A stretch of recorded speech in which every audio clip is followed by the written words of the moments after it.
안녕하세요. 케일리의 작은 도서관에 오신 것을 환영합니다. 오늘은 이동하 작가의 매운 눈꽃을 소개해 드리겠습니다.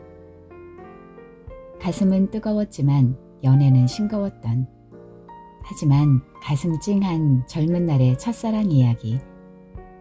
구독과 좋아요, 알림 설정 부탁드리며 이야기 시작하겠습니다.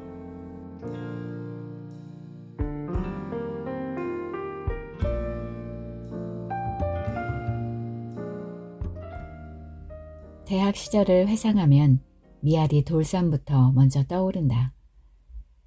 지금은 넓은 도로와 고층 아파트와 학교 건물들이 흡사 강과 숲처럼 뒤덮여 있지만 내가 때늦게 대학을 다니던 그 60년대 중반까지만 해도 그 돌산은 황량하기 짝이 없는 모습을 하고 거기 있었다.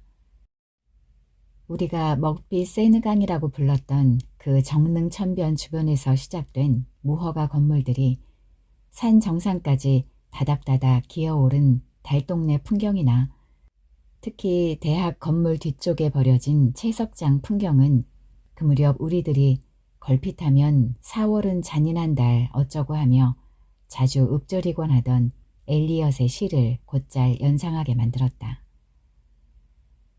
우리 학과의 전용 강의실이던 제4강의실 창으로 언제나 내다보이던 그 돌산의 풍경은 그러니까 그 무렵 우리들의 내면 풍경이기도 했던 것이다.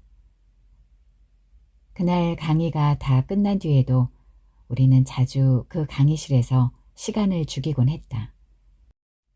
다방과 술집을 빼고는 달리 갈 데가 없던 시절이었다. 우시로 다방을 드나들기에는 눈치가 보이고 막걸리가 주종목이던 술집으로 기어들기에는 해가 남아 있었다. 이본 동시상영의 극장은 주말에 혼자서나 기웃거릴 장소로 남겨두어야 했다. 딱 한 곳은 그러면서도 다락방 같은 학교 도서관과는 거의 담을 쌓고 지냈다는 점이었다. 물론 사정은 있었다. 읽고 싶은 책은 신통하게도 없는 대신에 읽고 싶은 생각이 손톱만큼도 느껴지지 않는 책들만 주로 쌓여있기 때문이었다. 그 한심한 책들을 뒤적이며 먼지를 마시느니 차라리 화장실 낙서를 읽는 편이 낫다는 게 우리의 생각이었다. 실제로 우리 패거리 중 한 녀석은 그 무렵에 그런 이야기를 소설로 써서 등단하기도 했었다. 이야기의 요지는 이렇다. 할 일도 없고 갈 곳도 없는 한 사내. 그러니까 우리들 중에 하나다. 그 사내가 거리를 배회하다가 공중 변소를 찾게 된다. 그 시절 그런 화장실의 시설이나 청결에 대해서는 굳이 말하지 않겠다. 사내는 발끝으로 대충 바닥을 정리한 다음 엉덩이를 까고 앉았지만 뒤가 쉽지 않았다. 고질적인 변비다. 무작정 기다려볼 밖에 달리 뾰족한 수가 없었다. 금방 오금이 저리고 무료해진다. 그 순간 앞에 낙서가 눈에 띈다. 옆을 보시오. 꽤나 얌전을 떨고 있는 필체다. 화살표를 따라 옆 벽을 본다. 뒤를 보시오. 억지로 몸을 틀어 뒷벽을 본다. 다시 옆을 보시오. 또 화살표를 쫓아간다. 뭘 봐, 똥이나 싸. 웃음 대신에 사내는 슬며시 화를 낸다. 그건 뭐 쉬운 줄 아냐? 결국 눈만 필요해졌을 뿐이다. 그래서 제목이 눈이 필요한 자여 이었다. 잠시 엇길로 빠졌지만 학교 도서관은 총체적인 시설 불량 상태였다. 나지막한 천정에 띄엄띄엄 박혀있는 형광등 중 반은 이미 수명을 다한 것이어서 독서를 하기에는 턱없이 어두웠고 실내 공기는 늘 퀴퀴한 곰팡이 냄새를 풍겼다. 물론 더운 날에는 냉방이 되지 않았고 추운 날은 난방이 되지 않았다. 이래저래 우리는 빈 강의실에 죽치고 앉아있는 시간이 많을 수밖에 없었던 것이다. 그리고 무엇을 했던가? 그랬다. 우리는 질 낮은 담배, 필터 없는 백양을 빨면서 주로 말장난으로 그 많은 시간을 채웠던 것 같다. 그럴 수밖에. 온통 결핍뿐이던 그 시절에 말, 즉 언어야말로 우리가 소유한 것들 중에서 가장 넉넉한 자산이었고 우리의 공통 관심사 역시 그것을 특별하게 부리는 작업에 있었던 것이다. 절망은 기교를 낳고 기교는 다시 절망을 낳는다고 했던가. 우리의 말장난은 의례 강의실에서의 요설과 허언으로 시작되어 종종 술자리에서의 욕설과 폭언으로 끝나곤 했다. 그렇다고 우리들끼리 자주 드자비를 했다는 소리는 아니다. 좀 막연하게 들리겠지만 우리는 도무지 되먹자는 세상을 상대로 그렇게밖에는 달리 참견하고 시비할 방법을 알고 있지 못했던 것이다. 지금 생각해보면 그랬다. 태우가 늘 그 중심에 있었다. 왜 그랬는지 모르겠다.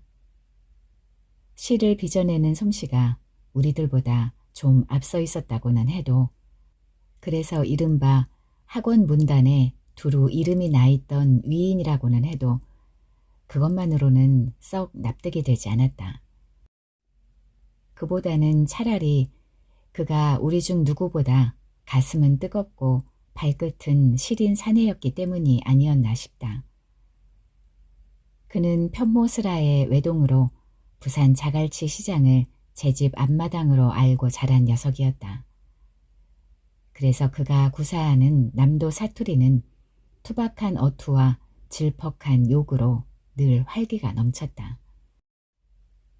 조선말은 육두문자로 버무려야 제맛이 난다고 그는 주장했고 그 근거로 판소리 사설을 예로 들기도 했다. 주리를 틀 놈, 오살할 놈, 난장을 칠 놈, 젖담을 놈, 놈. 어쨌거나 요설과 허언과 욕설과 폭언이 일용할 양식이던 그 시절 그의 언어는 곁에 사람을 불러 모을 만큼 매양 신선하고 매력적이었다. 그는 요설의 대가였고 언어의 자객이었다. 아이들이 공깃돌을 가지고 놀듯이 그는 누구보다도 잘 말을 가지고 놀았고 때로는 사무라이가 검을 다루듯 말을 잘 다루었다.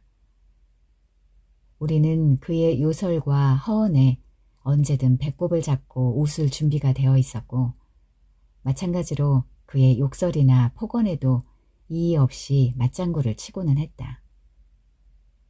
하지만 덜어는 엉뚱하게 상처를 입기도 했는데 그것은 아마도 말의 저 불가피한 속성 탓이 아니었나 생각된다. 즉 입을 벗어나는 즉시 그 주인을 곧잘 배반하는 양날의 검 같은 성질 말이다. 그로 인해 종종 마음을 다치면서도 그러나 우리는 한사코 태우의 주위를 맴돌곤 했다. 돌아서면 온통 황량하고 암담한 현실과 마주서야 했기 때문이었는지도 모른다. 그보다는 태우와 어울리며 독한 술기에 휘둘리듯 그의 욕설과 폭언에 무방비로 노출되는 쪽이 더 좋았다. 자학이었다고 해도 할 말이 없다. 그 무렵 내 마음속에는 미구의 연정이라 이름 붙일 수 있을 법한 어떤 은밀한 간정이 싹트고 있었던 듯 싶다. 이웃 학과에 그림 그리는 여자애를 두고서였다. 이제는 이름을 밝혀도 무관할 법하다. 박선희라는 성씨도 이름도 평범하기 그지없는 그녀의 용모나 성품 역시 별난 데가 없어 어디서나 있는 듯 없는 듯 하던 그런 애였다. 시화전을 계기로 그녀가 우리와 이따금씩 어울리고 했던 것은 워낙 책 읽기를 좋아한 데다 문학에 대한 막연한 동경 같은 것을 품고 있었기 때문으로 짐작이 된다. 내가 그녀를 마음에 두기 시작한 것은 3학년 가을. 국전에 그녀의 그림 한 점이 내걸리고 나서부터였다. 나의 구두란 제목의 그 작품은 그해 많은 입선작들 중에 한 점이었다. 덕수궁이었나? 참 엉뚱하고 미심쩍은 기억이다. 어쨌거나 전시 장소는 분명치 않다. 기대했던 것만큼 마음에 썩 와닿는 그런 그림은 아니어서 나는 꼭 자기 같은 그림을 그렸구먼 하고 혼자 중얼댔을 따름이었다. 어쨌거나 그녀를 포함한 우리는 함께 몰려가 국전을 관람했고 점심은 건너뛰고 늦은 저녁에 명동 칼국수집에서 허기진 배를 채웠고 그리고 다시 전차를 타고 도남동 종점까지 왔는데 내리고 본즉 달랑 그녀와 나 둘뿐이었다. 우리는 천천히 걸어서 고개를 넘었다. 나눈 이야기도 별로 없었다. 동부극장인지 동도극장인지가 있던 삼거리 앞에서 걸음을 멈추고 우리는 서로를 멀거니 바라보았다. 굳이 얼굴을 쳐다본 것도 아니었다. 둘 다 눈길을 내리깔고 무릎 아래쪽을 넌지시 살피고 있었다. 날씨가 궂은 편이어서 저녁 무렵부터 한 차례 찬비가 긋고 난 뒤였다. 내가 신은 낡은 구두는 물론이고 그녀의 예쁜 에나멜 구두마저 흙물이 튀어 지저분했다. 길거리의 헌 구두가게에서 사시는 내 구두 중 한 짝은 진작부터 물이 스며들어 발을 내디딜 때마다 찔꺽거리는 소리를 내고 있었다. 나는 그 젖은 발을 감추고 싶었다. 그녀의 구두는 새 것이었고 흰 양말에 감싸인 두 발은 보송보송해 보였다. 내가 고흐의 구두를 불쑥 떠올린 건 바로 그 순간이었다. 그리고 뒤이어 낮에 본 그녀의 그림이 생각났다. 작업을 하면서 그녀가 고흐에 저 구두를 염두에 두고 있었는지 아닌지를 물어보고 싶었지만 나는 잠자코 서 있기만 했다. 뒤늦게 그녀의 마음을 읽어낸 기분이 들었다. 그랬다. 그림 속 그녀의 구두는 깨끗했다. 끝이 약간 모지라진 솔과 구두약이 묻은 헝겊이 옆에 놓여 있는 것으로 보아 정성스럽게 닦아서 방금 내놓은 게 분명했다. 유리알처럼 맑은 구두코에는 구름일 듯 혹은 주인의 얼굴일 듯 싶게 모호한 상이 얼비치고 있었다. 나는 그제야 그림이 마음에 들었다. 이제 막 길을 나서려는 주인의 순정한 마음을 담고 있다고 느껴졌다. 두말할 것 없이 그 마음은 그녀의 것일 터였다. 이심전심이었나. 비로소 눈을 맞추고 우리는 동시에 소리를 내어 웃었다. 하지만 웃음의 의미조차 동질적인 것이었다고는 믿지 않는다. 나의 웃음은 분명했다. 그것은 낡은 구두와 젖은 발이 부끄러웠기 때문이었다. 그것은 또한 그녀의 그림이 연상시킨 너무도 대조적인 저 고흐의 구두에도 조금은 근거한 것이었다. 하이데거가 황량한 바람과 비옥한 땅, 그리고 들판에 고독을 발견했노라고 말했다는 그 낡고 해진 한 켤레의 구두 말이다. 그녀는 나의 낡은 구두와 젖은 발에서 무엇을 발견하고 웃음을 지었을까? 그러나 나는 묻지 않았다. 대신에 극장 간판 그림을 힐끗 쳐다보았다. 맨발의 청춘이 햇빛 쏟아지는 벌판과 이본 동시상영으로 내걸려 있었다.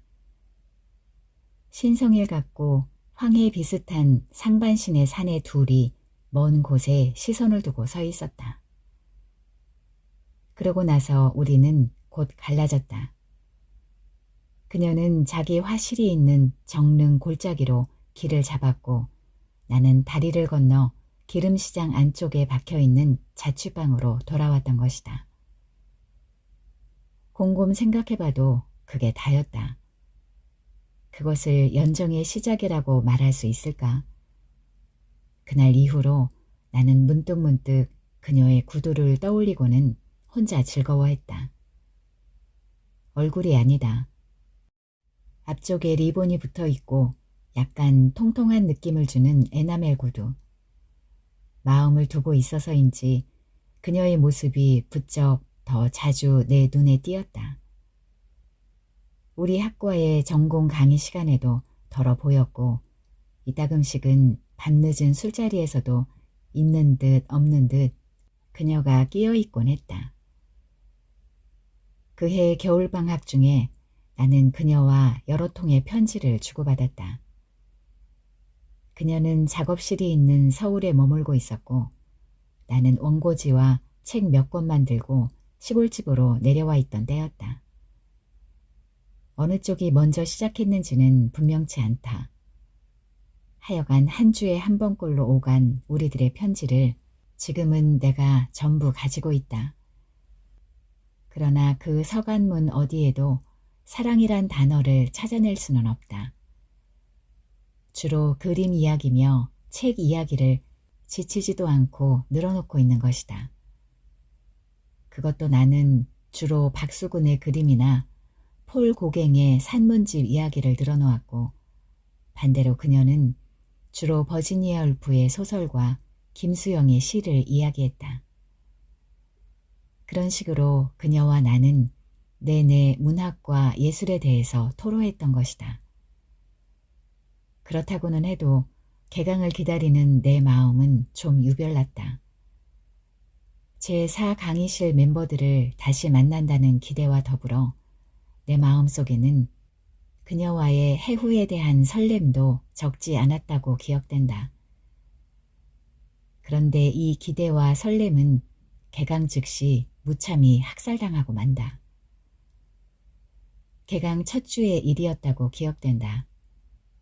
그날따라 말의 성찬이 술자리에까지 풍성하게 이어졌다. 오랜만에 만남이 빚어낸 분위기 때문이었으리라.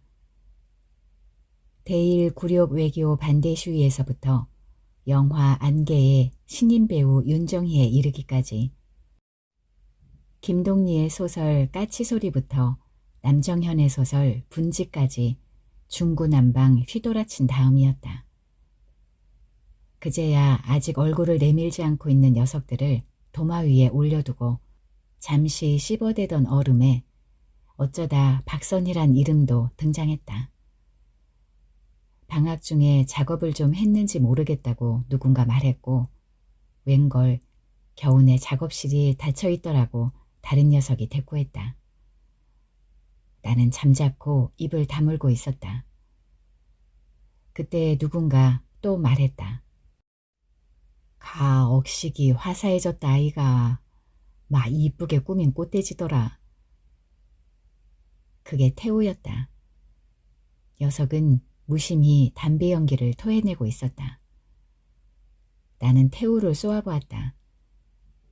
그러나 그 녀석은 내 시선을 전혀 의식하지 못했다.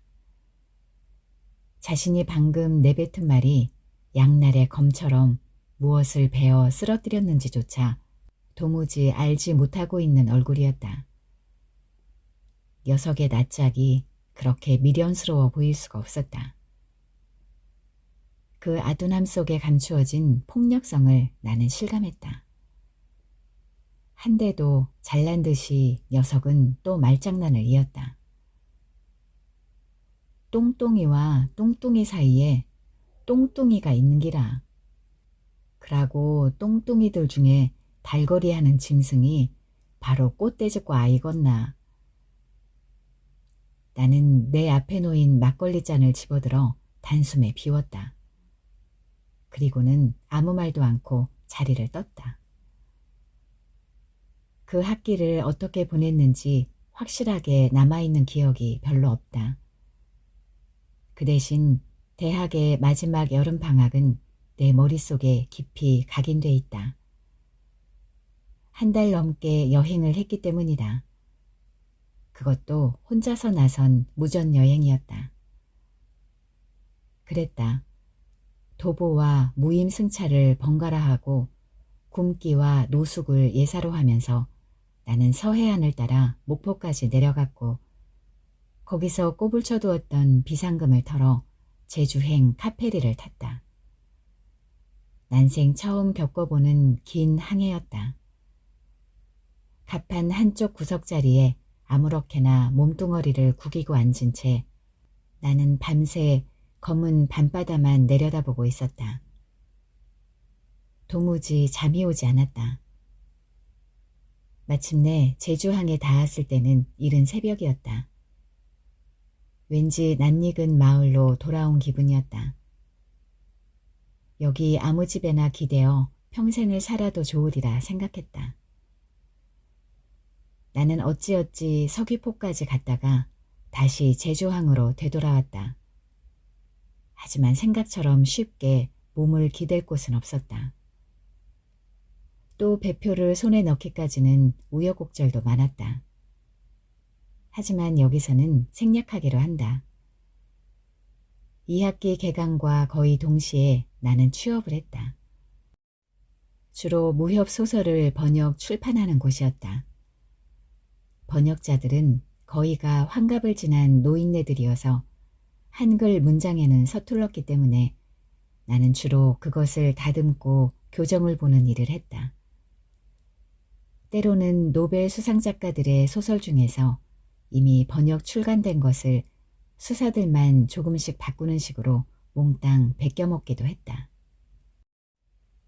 사무실은 충무로 뒷골목에 낡아빠진 건물 2층에 있었다. 명함을 찍기도 실로 난처한 직장이긴 했지만 그러나 나는 그곳에 틀어박힌 채 학교와는 우정 등을 지고 살았다.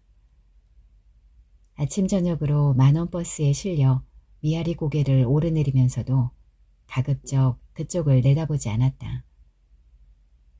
나중에 졸업식에만 잠시 얼굴을 내밀었을 뿐이었다. 이듬해 봄에 나는 결혼했다. 아마도 우리 동기들 중에서는 가장 발빠른 결혼이었을 것이다. 상대는 내 책상과 마주 앉아 교정세와 회계장부를 번갈아 뒤적이던 직장 경력이나 나이가 나보다 좀 윗길인 여직원이었다. 시간 외 수당도 없는 야근이 코피나게 거듭되던 어느 날 늦은 귀갓길에 나는 어쩌다 그녀의 자취방까지 묻어갔고 아마도 된장찌개와 구운 생선 토막이 한두 가지 나물 접시와 함께 놓여있는 밥상이 그리워서였을 것이다. 다음 날 아침에 시침이 떼고 나란히 그러나 약간의 시차를 두고 출근한 것을 계기로 피차 걸리적거릴 것 없이 단출한 살림을 결국 합쳤던 것인데 그 얼마 후 그녀의 임신 사실을 확인하고는 곧바로 결혼식을 치렀던 것이다. 말하자면 그 무렵에 흔했고 나 또한 익숙해져 있던 갑을 인생 같은 결혼이었다. 우리 패거리들은 꽤나 놀라워했다. 하지만 내게는 지극히 자연스러운 귀결이었다. 그만큼 객지 생활이 곤고하여 누군가에게 기대고 싶은 갈망이 강했기 때문이었으리라. 신혼여행길에서 나는 문득 선의를 떠올렸다. 신혼여행지로는 제주도 외에는 별로 갈 데가 없던 시절이었다. 카페리 대신에 칼을 타고 바다를 건너다 말고 나는 눈 아래 불쑥 나타난 제주항을 발견하고는 문득 그녀를 기억해냈던 것이다. 언젠가 긴 항해 끝에 맞닥뜨렸던 그날의 아련한 풍경처럼 구름과 파도를 헤치며 바다 쪽으로 하얗게 팔을 뻗은 부두를 내려다보면서 나는 어느새 그녀를 그리고 있었다. 이번에도 그 예쁘고 통통한 에나멜 구두가 먼저였지만 그러나 이윽고 몸매와 얼굴까지 천천히 그려졌다. 그랬다. 통통한 몸매에 약간 짧은 목, 그리고 볼 우물이 깊게 파이는 발그레한 뺨과 크고 순한 눈. 어떤 아련한 감정 때문에 나는 하고 속으로 나지막이 탄식했다. 기어이 속에 있는 말을 토해냈다. 꽃돼지라니. 그녀의 신체적 특징을 드러내는 말이 하필이면 꽃돼지란 말인가. 태우 녀석이 특별히 아기를 가지고 한 말은 아니었다고 나는 믿는다. 녀석의 말대로 똥똥은 넘고 뚱뚱에는 한참 미달인, 그래서 똥뚱한 그녀의 몸매를 그는 단지 꽃돼지란 말로 표현했을 뿐 굳이 비아냥거릴 마음은 없었으리라. 어쩌면 그 무렵 창작 실습 시간마다 귀에 딱지가 앉을 만큼 자주 듣곤 하던 저 일물 일어설에 그는 충실했을 뿐인지도 모른다. 하지만 그 말은 당장 좌중의 폭소를 불러일으키고도 남았던 것이다. 그 순간의 곤혹감과 수치심을 나는 잊지 않고 있었다. 마치 몸에 꼭 죄는 무용복을 입은 똥뚱한 그녀가 커다란 리본을 머리에 꽂은 채 발그레 물이 든 얼굴, 그러니까 영락없는 돼지보를 하고 우리 앞에서 우스꽝스럽게 손짓 발짓 춤추고 있는 꼴을 지켜보는 기분이었던 것이다. 새삼스레 곰곰이 따져본 즉 태우의 그 문제 발언 이후부터 나와 그녀의 사이가 점점 멀어진 게 분명하다고 생각되었다. 굳이 의도한 것도 아닌데 그녀와의 사이가 점점 더 소원해졌던 것이다. 어쩌다 강의실이나 술자리 같은 데서 어깨를 나란히 하게 될 경우에도 나는 그녀와의 사이에 끼어든 그 서먹서먹한 거리감을 극복할 수가 없어 이렇다 할 말 한마디 변변히 건네지 못했다. 그녀 역시 달라진 분위기를 감지하고 있었다. 처음에는 크게 당황하는 듯 싶었고 다음에는 까닭을 알고 싶어하는 눈빛을 자주 나에게 보내곤 했다. 하지만 그 무언의 질문을 받고도 나는 입을 굳게 다물고 있었다. 나 자신에게도 해명할 말을 나는 찾지 못하고 있었던 것이다. 그녀를 보면 녀석의 말이 생각났고 그때마다 그녀에 대한 나의 환상은 여지없이 박살나곤 했던 것이다. 그녀는 마침내 자신을 닫아 걸었다. 더 이상 나를 의식하지 않으려고 했고 자연히 우리 패거리로부터도 천천히 떨어져 나갔다. 나는 졸업 후에는 어느덧 그녀를 잊고 살았다. 40줄에 들어선 어느 해 겨울이었다. 나는 우연히 그녀를 만났다. 그 무렵 내가 근무하고 있던 여성 잡지사가 광화문 부근에 있었는데 맨 마지막으로 현관 셔터를 내리고 돌아선 순간 나는 뜻밖에도 그녀의 모습을 발견했던 것이다. 그녀는 머플러로 머리를 감싸고 검은 코트깃을 바짝 세운 채 맞은편에 있던 책방을 나와 길을 휘적휘적 건너오고 있었다. 저 미아리 시절로부터 그새 15년 이상의 세월이 흐른 뒤였다. 그럼에도 불구하고 나는 단번에 선의를 알아보았다. 서둘러 다가간 나는 막 길을 건너온 그녀의 앞을 가로막고 섰다. 그녀는 몹시 놀란 표정을 지으며 나를 쳐다보았다. 나는 주저하지 않고 그녀의 두 손을 움켜잡았다. 이 우연한 만남을 그냥 흘려보낼 수 없다는 분명한 의식이 처음부터 무작정 나를 내몰았던 것이다. 생각해보면 내 인생에서 그날 밤처럼 단호했던 적은 다시 없다. 나는 그녀를 단골 맥주집 낭만으로 끌고 갔고 거기서 평소보다 갑절 많은 양의 술을 마셨다. 그녀가 술을 마셨는지 어쨌는지는 기억이 없다. 어떤 열정이 진작 나를 마셔버린 때문이었는지도 모른다.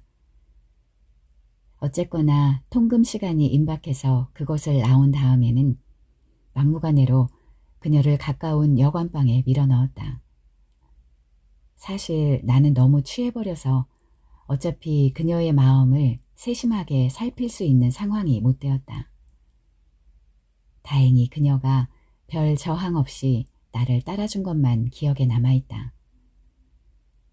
다음 날 아침 나는 좀 늦기는 했지만 천천히 걸어서 출근했다. 20분 남짓한 도심의 거리였다.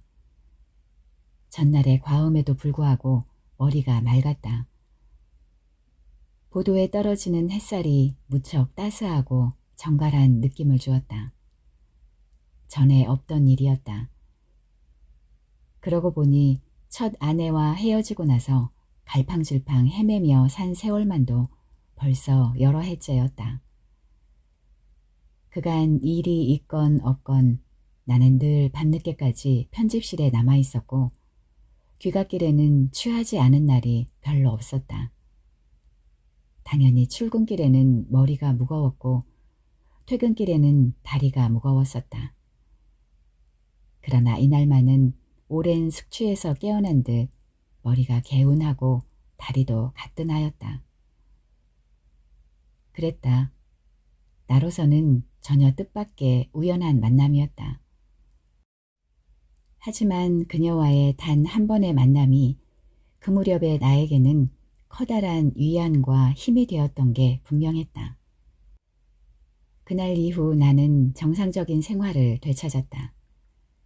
그리고 다음해 겨울에 두 번째 결혼을 하여 오늘에 이르렀고 그런대로 안정된 인생을 살아왔다고 나는 생각하는 것이다.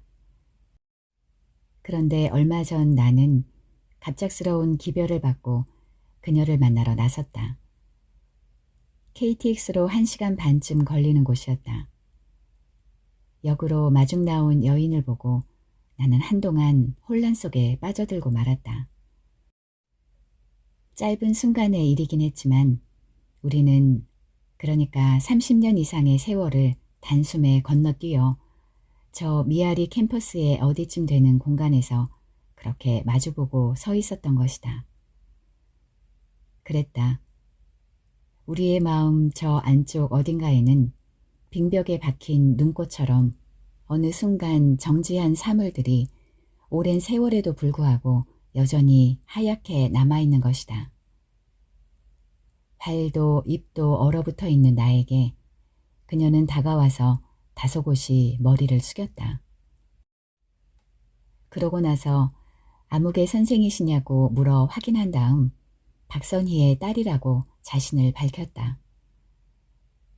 참 놀랍게도 그녀 역시 왕년에 저 에나멜 구두와 모양이 똑같은 구두를 신고 있었다. 콧등에 예쁜 리본이 달린 굽이 낮고 통통한 단화였다. 내가 안내된 곳은 그 도시의 대학병원이었다. 볕이 잘 드는 1인실에 그녀는 누워 있었다. 의식을 잃은 지는 이미 여러 날 되었다고 했다. 어쩌다 간혹 눈을 뜨고 주위를 두리번거리는 때가 있기는 해도 묻는 말에는 별다른 반응을 보이지 않는다고 했다. 그런데 단 한 번의 예외가 있었노라고 딸은 말했다. 마침 머리맡을 지키고 있던 딸이 재빨리 물었다고 했다. 특별히 보고 싶은 사람은 없느냐고. 그러자 기적처럼 어머니의 입술이 움직였다는 것이다. 딸은 재우쳐 물으며 귀를 갖다 댔고 그러자 어머니의 입술이 한 번 더 움직였는데 그 순간 의심 없이 알아들을 수 있었노라고 그녀는 말했다. 다시 화피를 잡으면서부터 어머니의 손에 자주 들려있곤 하던 시집의 표지에서 본 이름이었다고 말했다. 우리는 어느덧 과거가 더 이상의 허물이 되지 않는 나이에 이른 것인지도 모른다. 그래서 이제 실토하는 바이지만 두 번째 결혼을 하기 직전에 나는 그녀를 찾아갔었다. 그때만 해도 우등열차로 2시간 넘게 가야 했던 그 지방 도시에서 그녀는 안정된 생활을 하고 있었다. 불과 한 해 전에 남편과 사별했으나 유산 덕분에 비교적 여유 있는 삶을 살고 있노라고 했다. 나는 그녀에게 단도직입적으로 청혼했다. 줄잡아 15년 이상 지각한 프로포즈였다. 그녀는 하루 동안 생각할 시간을 달라고 말했다. 그러나 다음 날 그녀는 청혼을 받아들일 수 없노라고 했다. 남편에게 했던 말 한마디가 발목을 잡고 있어 어쩔 수 없다는 것이었다. 긴 투병 기간 중 남편은 자주 말했다고 했다. 내가 죽거든 미련 떨지 말고 개가하여 새 인생을 찾으라고. 그때마다 그녀는 다짐했다고 했다. 눈꽃만치도 그럴 생각 없다. 애들과 함께 사는 것으로 만족한다. 이제 와서 본즉 그 말이 너무도 강하게 발목을 잡노라고 그녀는 말했다. 나는 하루를 더 머문 다음 마음을 접었다. 내가 어찌 그녀를 이해할 수 없노라고 투정할 수 있었으랴. 돌아오는 차 중에서 나는 그녀가 건네준 봉투를 열어보았다. 저 미아리 시절에 내가 그녀에게 보냈던 편지들과 함께 쪽지가 들어있었다. 오랜 세월에도 변치 않은 그 정겨운 필체가 말하고 있었다. 사실은 이 편지들을 돌려드리고 싶어 찾아갔던 겁니다. 꼭 그래야 한다는 생각 때문이었지요. 하지만 그렇게 뵙고 나니 또 마음이 바뀌더군요. 그게 여자의 마음이랍니다. 그러나 이제는 정말 돌려드리겠습니다. 대신 그 빈자리에 다시 캔버스와 이젤을 들여놓을까 합니다. 부디 건강하시고 행복하세요. 박선희 올림. 무상도 하여라. 그로부터 다시 15해나 흐른 뒤에야 나는 그녀의 앞에 서 있다. 그동안 나는 무엇을 하고 살았나? 나는 스스로에게 묻고 대답했다. 단지 시집 한 권을 보탰을 따름이다. 그뿐 다른 아무것도 생각나지 않았다. 돌아보고 싶지도 않았다. 시를 쓰고 묻고 하면서 나는 누군가가 관심을 가져주리라는 기대 같은 건 품지도 않았다. 하지만 저 세월을 넘어 그녀의 앞으로 나를 다시 불러낸 건 바로 그 시집이었다. 그녀에게 나의 시집은 무엇이었나? 어쩌면 선희는 거기서 내 안 깊은 동토에 얼어붙어 있는 저 눈꽃 같은 것을 찾아냈던 게 아닐까. 오랜 세월 동안 내가 헛되이 그 존재를 부인하려고 애썼던 그 매서운 눈꽃 말이다. 하얀 시트 위에 그녀의 손이 놓여있다. 세월도 나이도 있게 할 만큼 통통하고 귀여운 손이다. 나는 가만히 그 손을 잡아본다. 그러자 잠든 듯 누워있는 그녀에게서 어떤 힘이 손끝을 타고 나에게 전해지는 것을 느낀다. 불시에 가슴이 뜨겁다. 나는 황급히 창 쪽으로 돌아섰다. 정문을 쪼개듯 하는 날카로운 통증이 등줄기를 타고 내렸다. 내 몫의 인생을 온통 잘못 살아왔다는 때늦은 회한 때문만이 아니었다. 어쩌면 남의 인생까지도 온통 그르치게 했는지 모른다는 뼈아픈 자책감 때문이었다. 그랬다. 그런 통증 속에서 나는 또 양날의 검처럼 때로는 말 한마디가 우리의 사랑을 그리고 인생을 뿌리째 학살하고도 남는다는 생각을 어금니로 짓씹고 있었다.